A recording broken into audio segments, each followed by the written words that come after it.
Now, it's called Good Morning Afghanistan. It's a Warwickshire man's true account of the birth of a new radio station in Kabul after the fall of the Taliban. It's a touching story of how a broken and destroyed nation, where even laughter was once a punishable offence, found a voice through radio.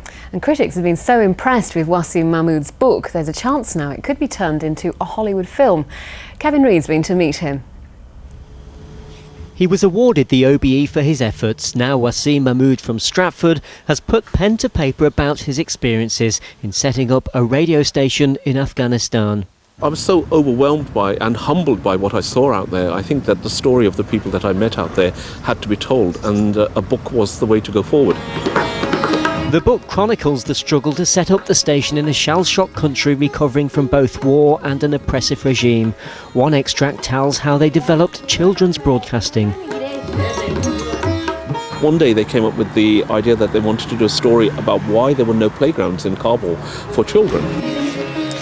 And we asked them, well, pitch it to us. Who do you want to interview? And they said, the president. So we rang up the president's office and they said, come on, let's do it. Are you all with Good Morning Afghanistan? Yeah. The children trooped along with us one day. We were interviewing the president. Well, bless their hearts, okay. We did the interview, and then the question that they've been waiting for, which is, why are there no playgrounds in Afghanistan?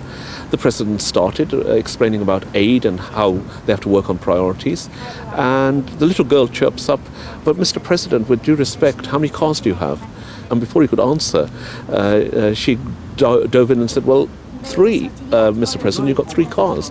They cost, what, 70,000 each? Do you really need 3 cars?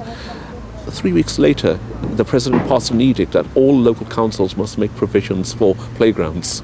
They got their playground. That was just one of the many stories the book conveys on this journey to Afghan broadcasting.